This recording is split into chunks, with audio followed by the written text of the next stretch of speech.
It's the StreamLeader.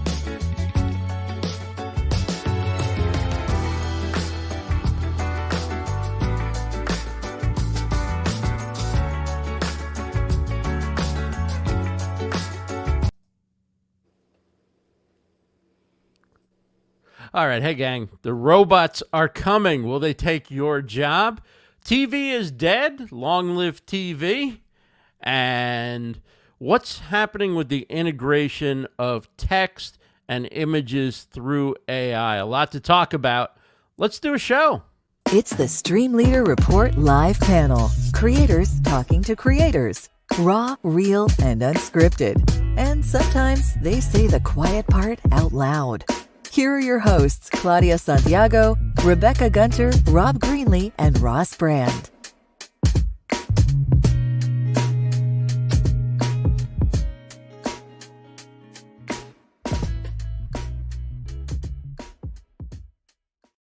Hey gang, welcome to the StreamLeader Report. It's the live panel edition that we do every Thursday at 1:30 p.m. Eastern. So glad to have you with us. We've got some hot topics to talk about today. And of course, our panel is Rebecca Gunter, our Peach in Chief at Stone Fruit and the host of Business in the Raw, Claudia Santiago from VIVA-LA-STAGE, and the great Hall of Fame podcaster, Rob Greenlee from The Trust Factor. Rob also works with StreamYard. And it's great to have you all here. I'm Ross Brand. The show is the StreamLeader Report. You can find me at Livestream Universe. All right, let's get right into it. The robots are coming. And by robots, we just don't mean those things that sort of look like metal versions of humans or that are dressed up as humans. Robots are in your phone. They're in your AI apps. They're everywhere. Claudia, this is your topic. Tell us what's going on, what we need to be aware of or afraid of as the robots enter our workforce. Right. You know, the robots have long been in the background, I think.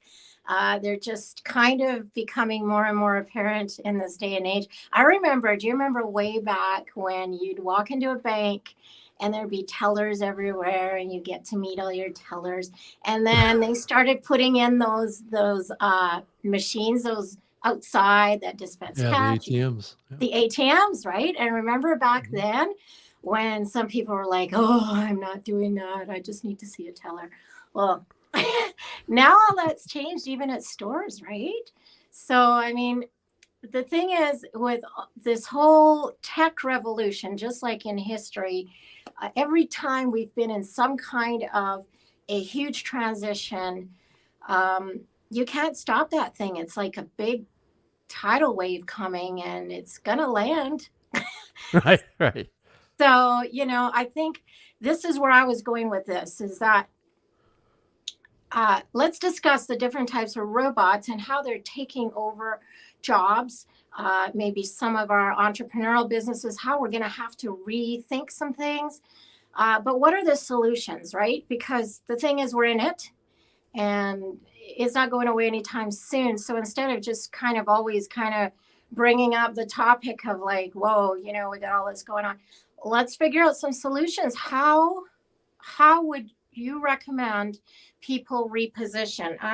I think Ross has got something up there. Yeah, I think I sent you a link. I'm just going to read this. Which jobs are most vulnerable? This is reference from Oxford University. The study looked at a likelihood of automation for a number of different occupations. Out of 700 jobs, those with get this is huge, 99% chance of automation include mathematical technicians, insurance underwriters, watch repairers, cargo and freight agent, tax preparers, photographic process workers and processing machine operators, new account clerks, library technicians, data entry keyers, timing device assemblers and adjusters.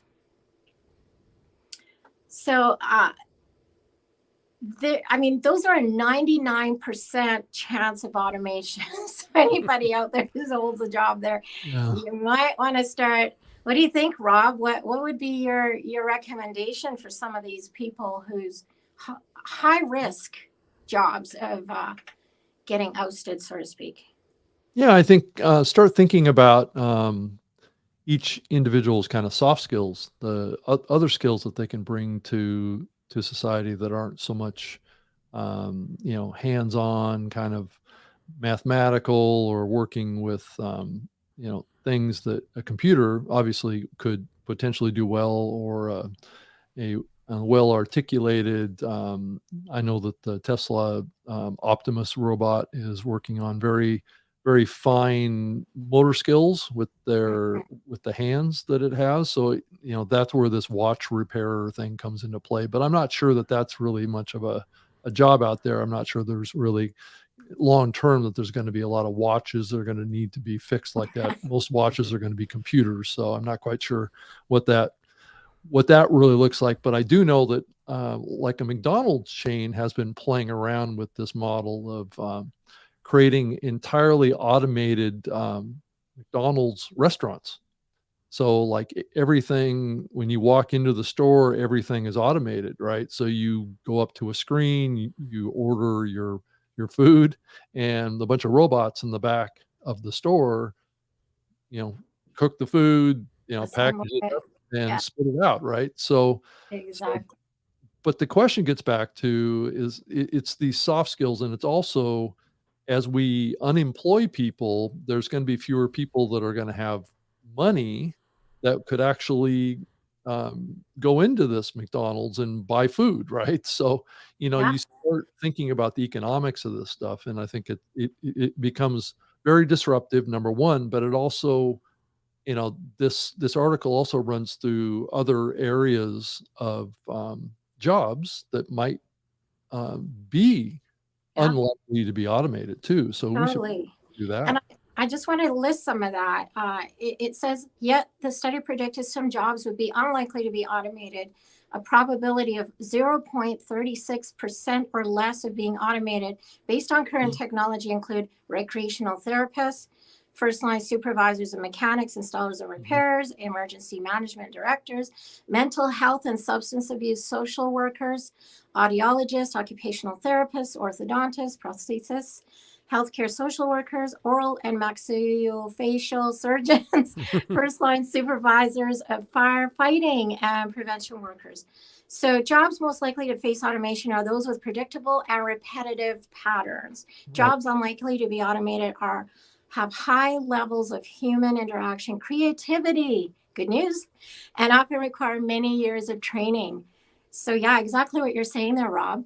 And kind of variability in the tasks too. Now, granted, I know ChatGPT and these other kind of language models out there do have a certain amount of flexibility in what they can perform, right? And we're going to talk about that a little bit later in the program. But it does seem like that there's soft skills out there. I think that's the human interaction, the human connection, the human networking, the human kind of aspects of this will be difficult for robots to replace anytime soon. Totally. What say you, Rebecca? I'm for the robot that drives my kid back and forth to school. There you go. Yeah, or mows your lawn, right? Picks up dog Exactly what I crap. want it for. Right. Picks up dog crap. These are things I'd love to outsource. Right. Do the dishes, right? Things like that. What right? about going back to our Tinder talk last week? What about dating a robot? First of all, you're onto something, Claudia.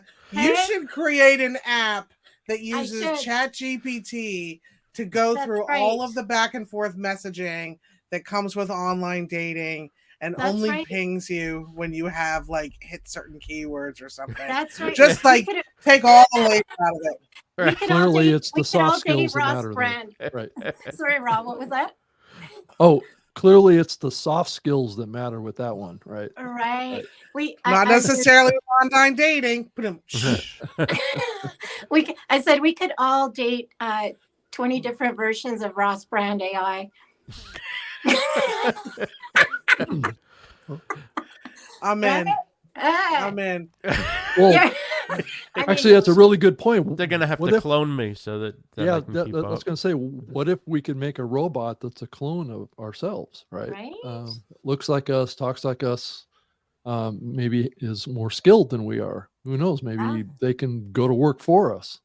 Exactly. I mean, look at the Throw- robot that Rebecca showed us on that music stage. I mean, how cool is that? I mean, cool but freaky at the same time. Throw in a the clone a bone. movies, That's all we're saying. I guess in the movies and the shows, they always somewhere along the line, right? In the horror movies or whatever, they develop a jealousy to the person they were cloned from, or they become competitive with it, and you Right. know, their skills at fighting may be superior, or Well, let's- recovering from damage. This sure sounds like a Rick and Morty episode. Yeah, I mean, I think on a serious note, if you have a job and you think you could get outsourced, and I mean, I think if you're in a company, you should think about the fact that AI is probably coming to your department in some fashion or other. How do you get on the good side of it? And by that I mean, learn about it. Be the go-to person when they have a question about how do we integrate this? How do we program it? How do we prompt it? How do we fix it when it's not working properly? So if you have mechanical skills, how do you actually fix, what makes the robot work? If you're a computer programmer, how do we program? How do we prompt? Like, find an angle in which, a human is still needed for the integration in the beginning, and then find areas for maintaining the AI integration, and also where you see that a human just can't be replaced. Now, that's not easy. I mean, that's a lot easier said than done. And it puts a lot of strain on people who are already working long hours and have a lot of family pressures and other things. Yeah. But if you can, that's how you can make this work for you in a scenario in which a lot of jobs may be eliminating. You've got to find a way to make yourself valuable, and it's going to take more than one or two people to handle the integration of all this, to manage it, to reshape the workforce. And there's so many different areas where humans are still needed in order to make AI work. Just like when computers came in, there was no IT department before computers came in. Now there's all these employees whose job is to tell you, turn it off and turn it back on again. No, but, who are there to help you, we got a new software package for the company. Somebody's got to put that software package in. Somebody's got to train the employees on how to use it. Somebody's got to problem solve. Somebody's got to interface with the company that's providing that software as a service. So I think there's a lot of places, if you think creatively, where there may be all new jobs that we never imagined at all, just like the computer industry brought a whole new jobs to corporations as computers were doing some of the function that, numbers crunchers might have been doing before. Yeah. This last week I reached out to Rob because with the broken wrist here, I'm limited to some things I can do, and it's just driving me batty. But anyways, I reached out to Rob because I needed to do a certain type of task that I thought, hey, maybe AI or ChatGPT could help me out with this. And, because I can't really type right now, like I'm doing the one finger on my right. Anyways, and as I was reaching out, I thought, dang, Rob is so knowledgeable with so much of this kind of stuff. Like, he could literally have a consulting business where that's what he does. And he helps people like me who are newbies and are trying to figuring out stuff, or even like, say, for hospitals, like hospital contracts, people recovering and physio and that, where I mean, I'm not putting this pressure on you, Rob. I'm just using you as an example. No, That's yeah. A new entrepreneur- business is born. A new business is born. You know what I'm saying? Like Yeah. where it's targeted consulting, and it doesn't have to be just to people, but it can be to government agencies, banks, and that, like where people really need this help because they need to know Mhm. how to transition. Yeah, and I've been thinking about robots too from the standpoint of almost like um, all of us need to become managers of projects and things like that, because what you could is acquire like half dozen or a couple of robots yourself, and what's being talked about right now is the ability to acquire skills that the robot will have, just like what we do today with our smartphones. Right. You download a mobile app that has a specialized ability, right? Yeah. And so that will be possible with robots too. Now I'm talking about more like humanoid robots, but these Sure. are things that will also come to automation bots that are like used in manufacturing and other purposes that, security, police, military, all that kind of stuff.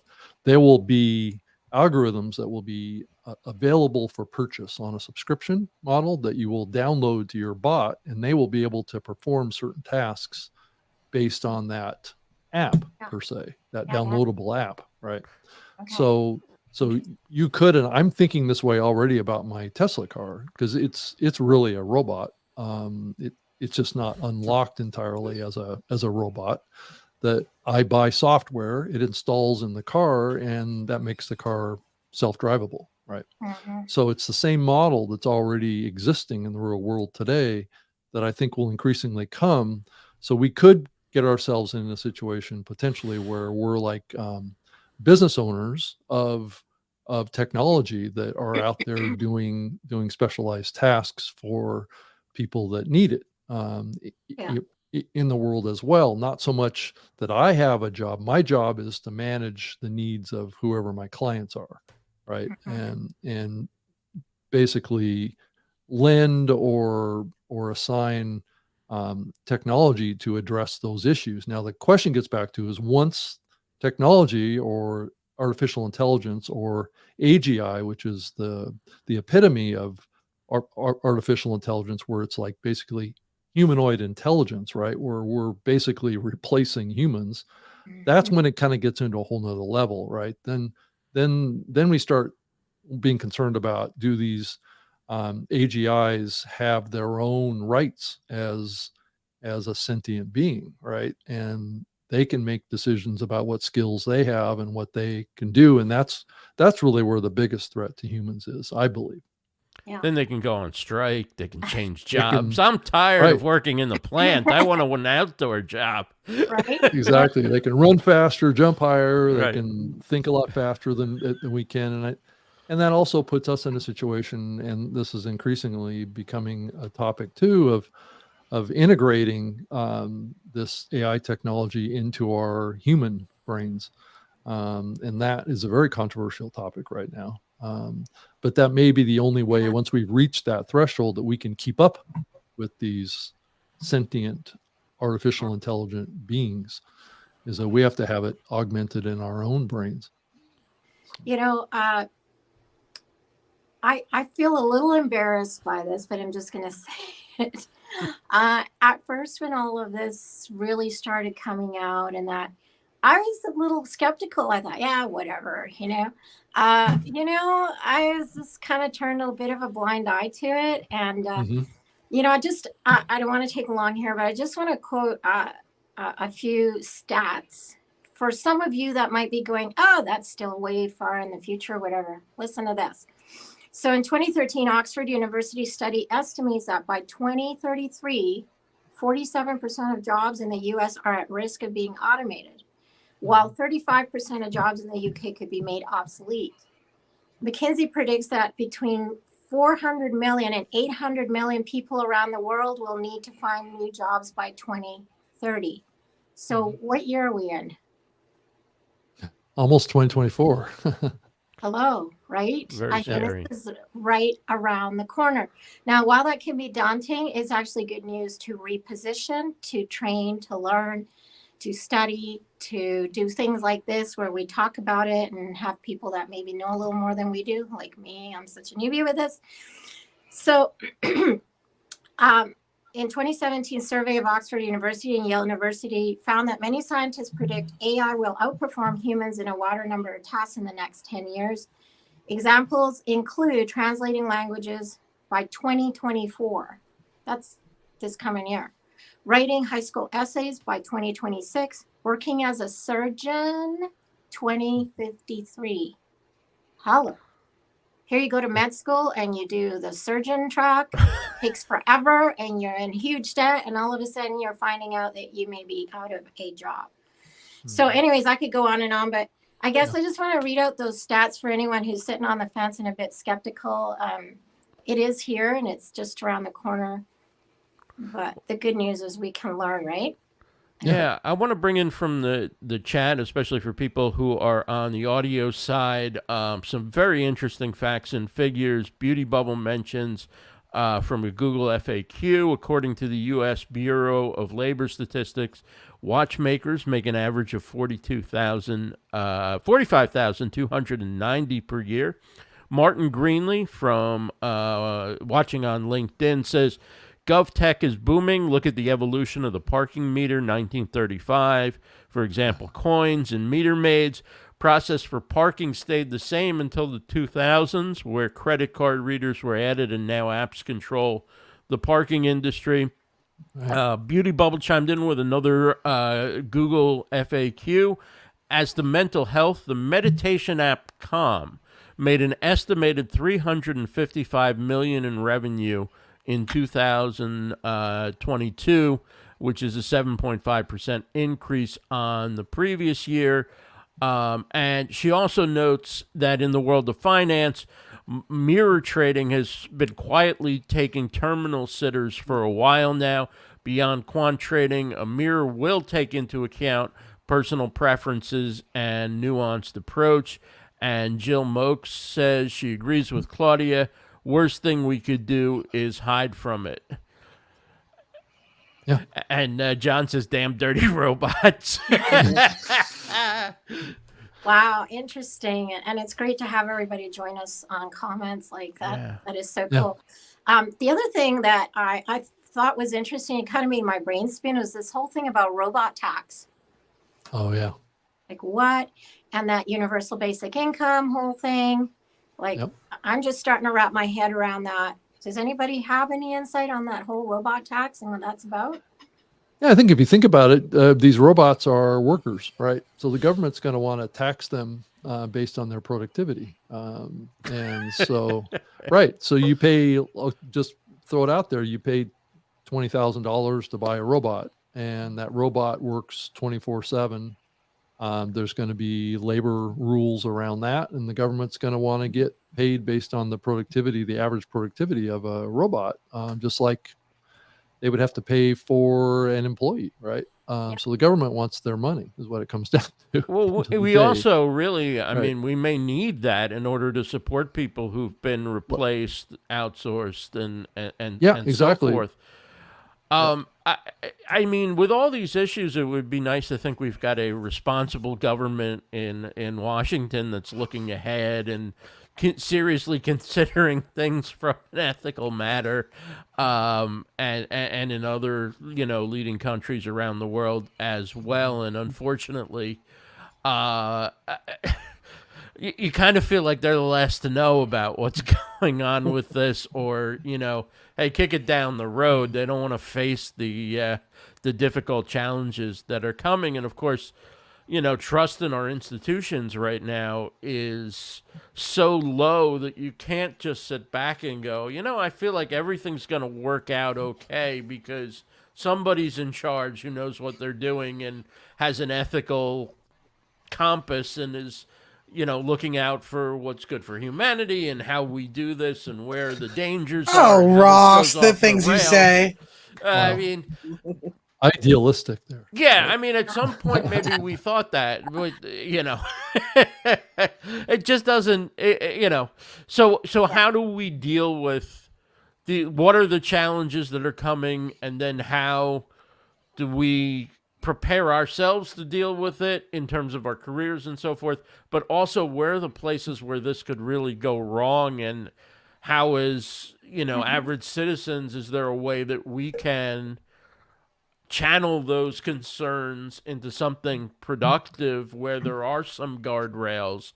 And I guess, in a globally connected world, it's not so simple, because even if you get one country or two countries to do the right thing, what about other ones who are going to use this to advance their objectives, regardless of who suffers or who is hurt by it? So there's a lot of things. I mean, again, if you're looking for an industry to become knowledgeable on, where there might be work, regardless if you're a communicator, there's people needed to get the message out about this. If you're a mechanic, the robots have physical parts that need to be assembled and worked on. Somebody's got to make this integration happen, and somebody else has to challenge it, and somebody has to explain it. So I do think in the beginning there'll be some roles for people. The question is whether the robots become so advanced and smart in their ability to dissect what's happening and react without needing human prompt, to then pretty much they're running the show. Yeah, I mean, there's no reason why robots can't make robots. Right. And there's no reason why robots can't really do everything. And so at the end of the day, once we reach that level, what will humans do? And I mean, the way I'm positioning, thinking about positioning myself is to be more of a manager of these tools or these robots. But at some point they're going to have their own sentient experience, right? So I don't want to be like a slave owner of robots, right?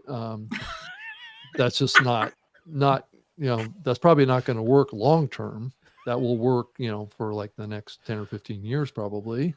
But beyond that, they're going to have their own rights and their own income, and they're going to have to pay their own taxes, and because the government's already going to position themselves to be just like humans. So so that's where we get into this kind of gray area of how do we compete with them. So when you're paying $500 a month for Tinder Select, how can you be sure that it's a you're person not dating and a robot, right? Not a Ross robot? is still on the Tinder. Rebecca, you're going to say something, hon? No, As that you should story be. just blew me away on that people would pay $6,000 for a more advanced Tinder experience. But anyway. I'm just calling into question if health insurance is tied to work, is tied to your job, and the AI robot takeover is real, or to Rob's point of 20 years from now they have to pay taxes, and do you have to get how is that going to affect your ability to get health insurance in the US if it's tied to work? That's my contribution. Question mark. Yeah, and then the whole concept of human and technology relationships, right? So I was going to bring it up. Right. I was going to bring it up. Are some humans going to marry robots and Bring on have the robot relationships with husband. them? Right. Yeah. Well, Yeah. my dating app was 20 versions of Ross. We could get him married off. Oh my God. That's I exactly. want I a might clone I of might have tax him. issues though. Right. I have to think I'll about that. Put me on the waiting list for Tender Ross. Tender and loving Ross. Oh my, Right. crazy. For coaches. Somebody else might want conspiracy theory, Ross. Yes. Well, if I clone, He only clone hangs out on myself- Rumble. Oh my. And on the live stream panel and on the StreamLeader Report. So what if we cloned ourselves and each one of us could live like 5 different lives in different ways? Rob. So Westworld. This is so Westworld. It is Westworld, right? Hey, as a writer, Rebecca, you could cook up some cool stories. I'll tell you. I know. I'm ready for my kinder, gentler Ross clone to go out and build a romance series. here's I'm the going to thing, see you on the though. cover with your hair, like you Fabio like your Ross. hair just, Right. just like whisking behind you, and your shirt open to here, and you're just like in the embrace of your robot. Oh boy, it's right. I mean, if I'm living with all over his clones of skin. me, I might find out I'm not all that easy to live with. You might grow to despise myself. It's like, what are you doing? Well, you could go down the list and you could untick the boxes that you don't want. And Right. So, you want. well, then it's not really a clone, though, right? It's a That's true. new and improved. It's a new and That's improved. right. Well, that's the downside, is that it could be a new and improved model of us, Yeah. right? Right. I would think, on a serious note, I would think that coaches, let's talk coaches out there. Coaches out there, you would all benefit. No, I'm not, I should reword that. I sound like I'm preaching to them, but coaches out there, consider this, that maybe pick up some tools, maybe have a one-on-one with Rob Greenlee and get him to teach you what's what. And because, all your clients, I mean, you saw the stats here. It's only a few years away. The clients are going to have to reposition and embrace some of these automations and robots and things like that. And if they don't, their businesses will be somewhat obsolete, or they're going to be having this big gap, right? Mm-hmm. So, and even you, Ross Brand, with somebody that is in media and live streaming, all that kind of thing, boy, I'll tell you, I was totally in the dark until I came on this panel. I learned and started digging into this because of you guys. And so this is helping me greatly too. So anyways, just saying out there that those that do have your own businesses, entrepreneur things, that are, coaches or whatever, this is an opportunity. And I wouldn't, not to put fear or anything, but, we're talking solutions here. So, I would say get on learning stuff, train yourself up so you can train others. Well, I think this is a great topic. And I mean, if we end up doing this show long enough, we'll see this start to happen right in front of our eyes. Right? I mean, you can take a week off and, Rebecca bot or Rebecca robot sits down and, how do you know it's not me right now? All right. Yeah. Right. Boop, boop, boop, boop, boop, boop. Right. And that's the thing with all of this too, is as jobs will start to become obsolete, that's just a reality, is there's going to be a lot of people with a lot of time transitioning. So, what is something, I remember at the very beginning of this show, like broadcast 1, we talked about knowing ourselves and our qualities and what makes us creative, what makes us unique. I think it's a great time to help stir up those fires and get all of that developed to a whole other level.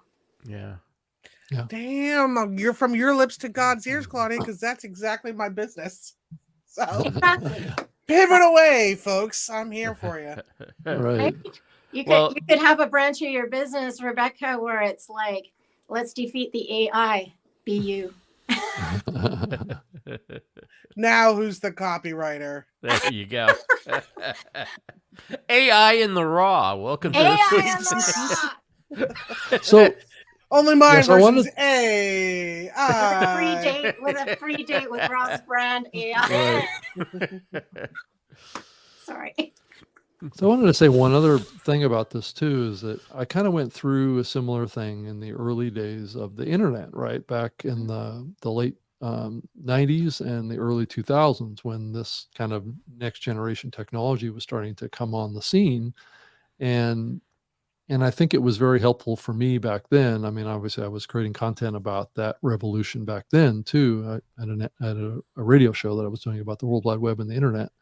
And so that just kind of learning all that stuff is really important to help you be able to cope with it and take advantage of opportunities. And so, learning about AI, learning about robots, and continuous learning of this stuff, and just keeping an eye on it. I mean, all of us don't have a lot of time, probably, depending on what we do every day, but just keeping an eye on it, and don't close the door to it, and don't get 100% negative on it, but just be knowledgeable about it as best you can is really the key, because then you'll have a base level of knowledge to be able to adapt, right? If you need Right. to, or you'll know which makes sense to you over time, that you've gathered this information about the evolution of this, that you can make those decisions in your career and in your life, to take advantage of it or to not get hurt by it, right? So I think that's important. And if you Yeah. don't have that kind of time in your day, you should tune in here every Thursday, Right. 1:30 Eastern Standard Time, where There it you will be go. a topic of conversation and you can digest it in an Mhm. entertaining environment. Right. Beautifully And put. laugh a little bit, right? Yeah. And from talking about future technology to what was brand new in my grandparents' generation, and now is, we call it, the old media. Rebecca, tell us what's going on with TV, and is it coming to an end, or is there a rebirth in sight? What's going on the TV side of things? Thank you. What a beautiful segue, Ross Brand. I found a really interesting article this week. It was very, very meaty on the Washington Post that outlines the existential crisis about what's next for TV. The setup is really around kind of the writer strike, streaming platforms versus kind of residuals, the fear of AI writers and programming kind of taking over television. And what I loved about this piece was that it juxtaposed two very different phenomena. One being kind of the decline of prestige shows, which are like The Sopranos or Breaking Bad, a kind of television programming that has like an anti-hero that's in this juxtaposed scenario, which gives us some perspective.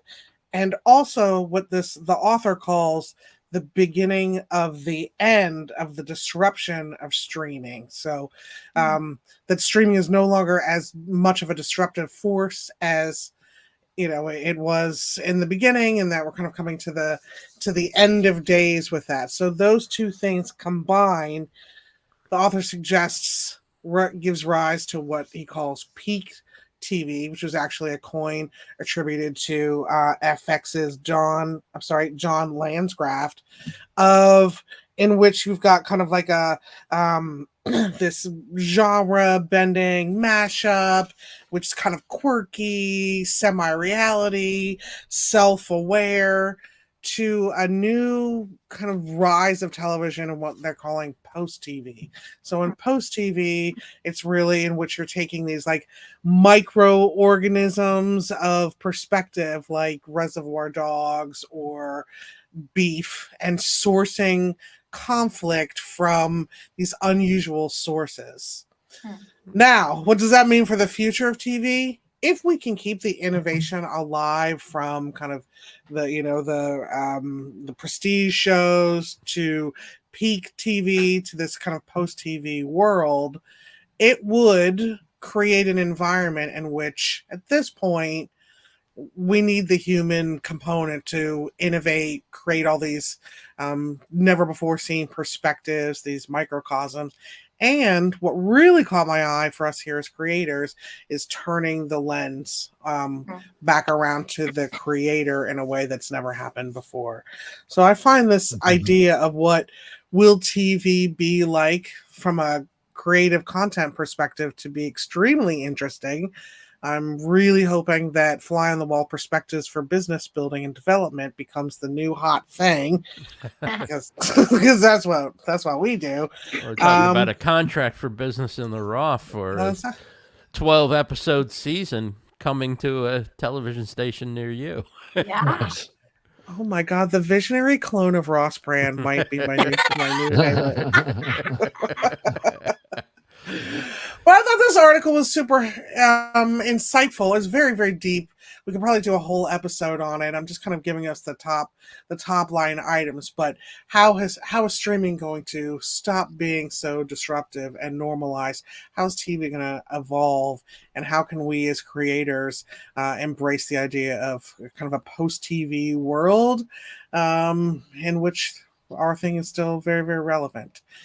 So that's my story for this week, you guys, about kind of the future of television. We've been lamenting a lot of like, oh, streaming, and now they're going to steal all our ideas from Google Docs and create AI television shows. This article is kind of a ray of hope for a new way of being creative within an old medium.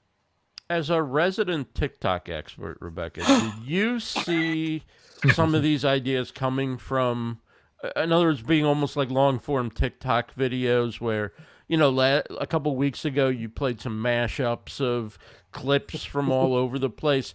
Is this something like you see it being influenced by TikTok, and also like opportunities for smaller creators to maybe move into the television arena because you don't need a big studio to produce that kind of content? You just need more working hours for yourself to get enough content, and maybe that content doesn't even have to be a half an hour or an hour. One of the things, you know, we went through with 100 TV is what if it is a 20-minute show on, you know, that's streaming or whatever? Does it matter? You know, so or a 3-minute show or a Right. 10-minute show. Exactly. It's so interesting that you bring that up. I hadn't thought about the relativity of TikTok to the idea of post TV. You're so smart. God, I love this. I love this clone guy. Most TikTok people I know will say, I watch it like I watch television.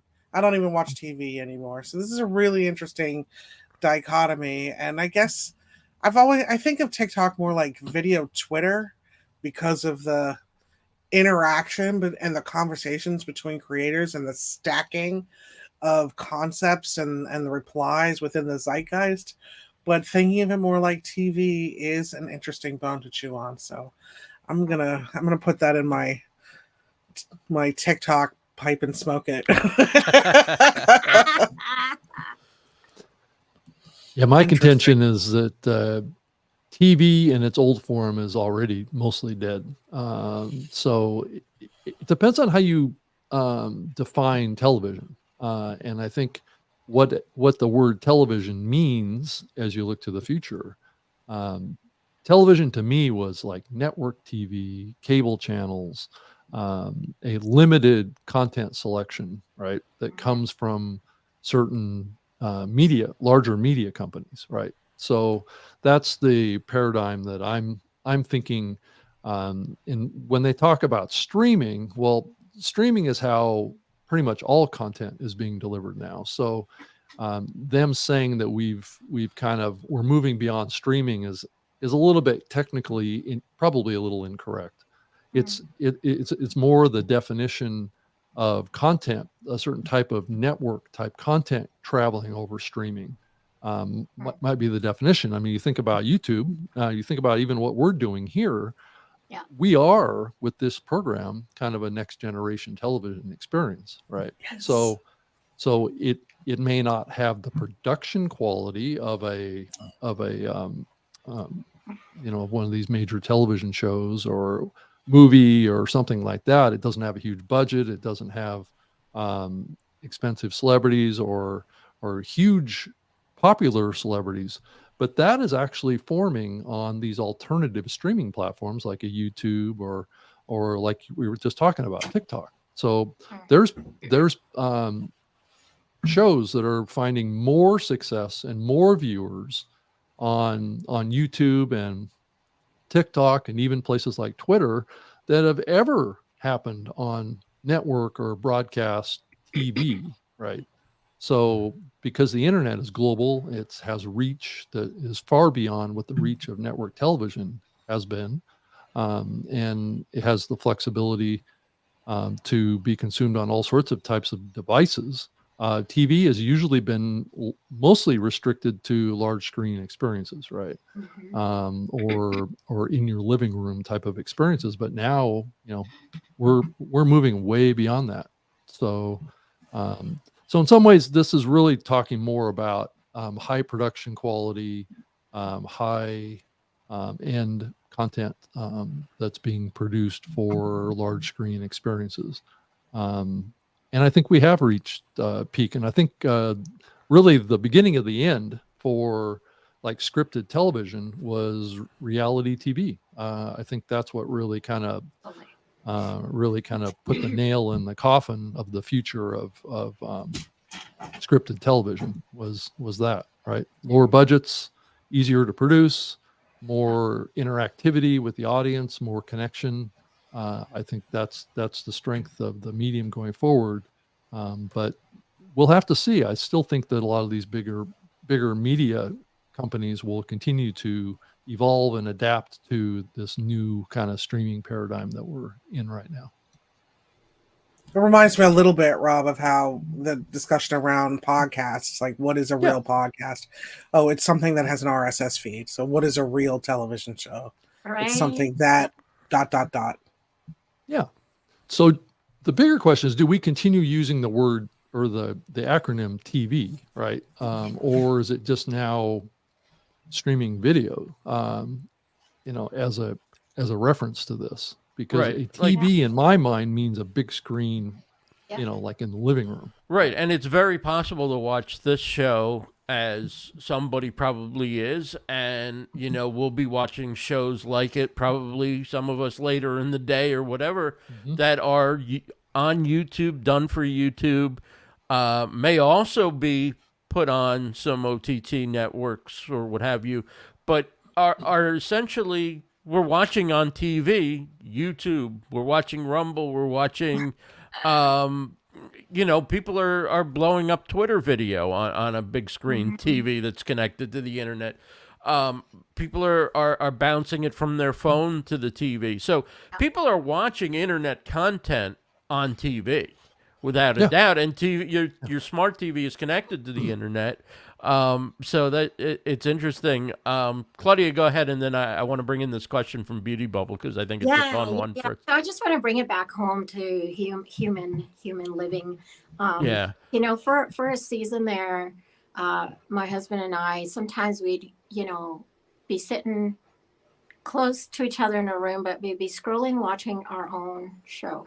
And all of a sudden you find that you start being in a separate world and all that. And so, one of the things, especially for me growing up, was you had the TV and it was a family event. It was a time of socializing, of laughing at the same thing on TV. So now actually what we do is for the most part, it's not pre-programmed TV content as much as it's, hey, let's see what we can find on YouTube. Let's see what we can screen share and share it together. And so anyways, we found on a human level, on a relational level, that's just really helped. It's kind of like eating dinner together, right?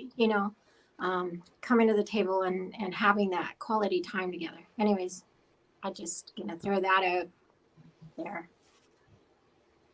That's really cool, actually. I mean, that's, something that with smartphones and everything, you see families in restaurants and nobody's talking to anybody. Everybody's on their phone. And, and so navigating that in a more positive way is awesome. When we go on date night out, those phones stay away. And we look at each other across the table and we look at each other in the eye and we talk about real things. But those are choices, right? And that's, again, one of these things as we move into automation and robot and everything else, is we have that choice. We have that creative choice. Once again, bringing it back to the human. Right.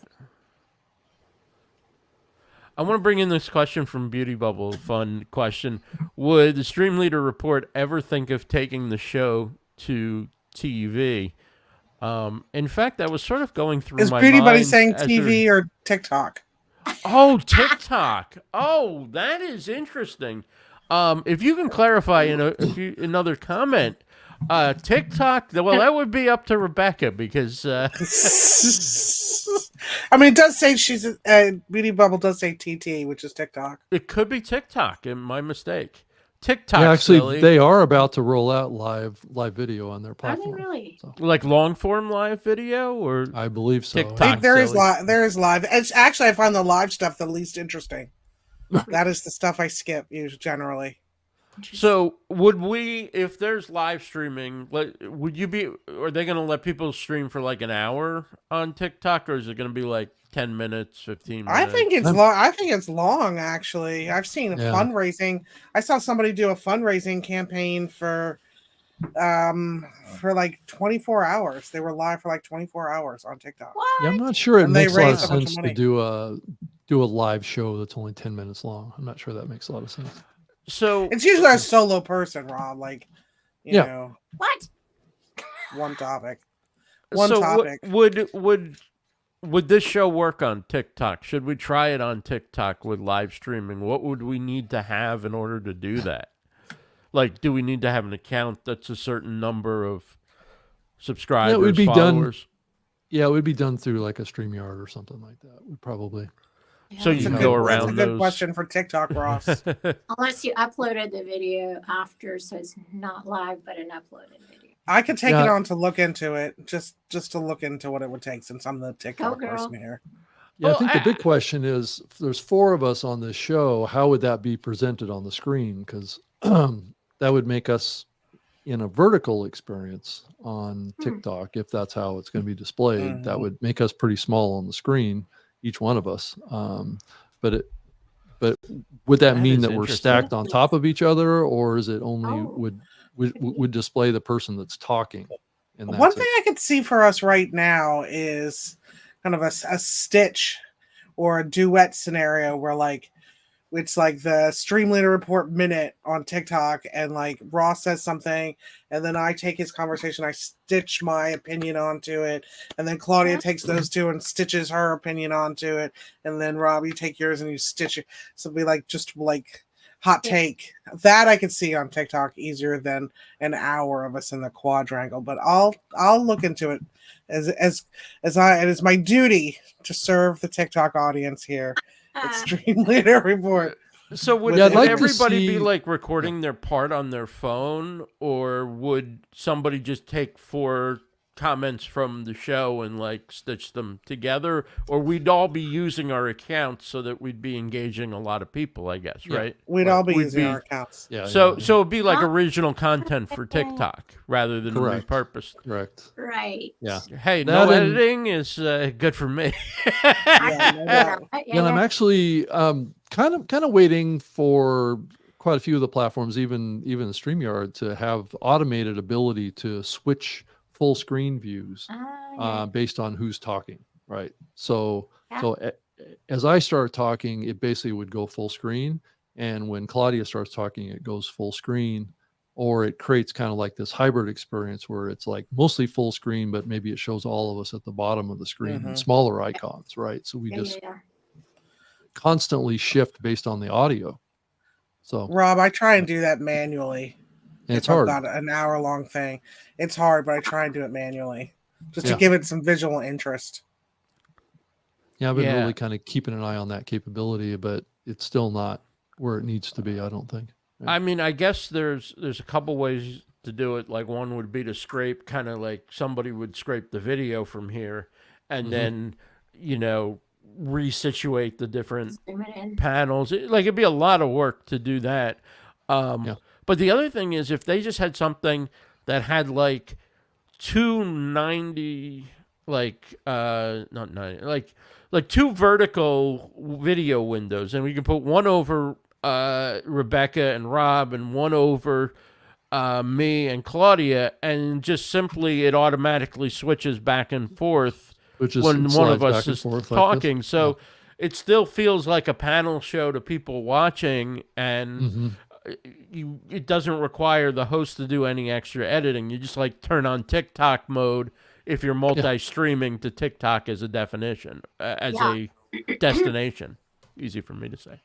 Yeah, I haven't seen any platform that really does that automatically yet. So that's like a feature that would be, I think, compelling for group shows like ours. Yeah. All right, let's look into doing something for TikTok and see if that's something that would work, whether it's live, whether it's... You won. recorded, and particularly maybe it's something we could repurpose to YouTube and Instagram as well. I don't know if you're a purist, Rebecca, and TikTok Do we have stays to on TikTok dance and stuff like that on a regular basis during the video? Too? It's gonna not have to all shake dancing, it. you guys. You're gonna have to I'd get like up to and shake it. dispel the myth that it's all dancing. That is not. I haven't even seen a dance in 100 years. Oh, you haven't? Ross No, could do his AI dating dance. Yes, thank you. Yes. Bringing I'll it back learn it, to though. our favorite topic. I'll Right. learn it though. Well, this has been a fun, interesting discussion, some serious topics, but also maybe paving some new ground, going over to TikTok for some content. But we will always be here on YouTube at 1:30 every Thursday, 1:30 p.m. Eastern. Thanks so much again for joining us, and everybody in the chat. We love the questions and comments.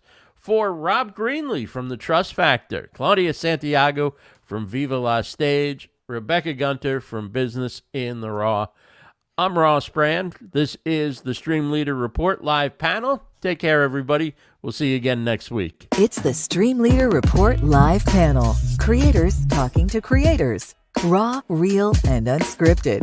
And sometimes they say the quiet part out loud. Here are your hosts, Claudia Santiago, Rebecca Gunter, Rob Greenlee, and Ross Brand.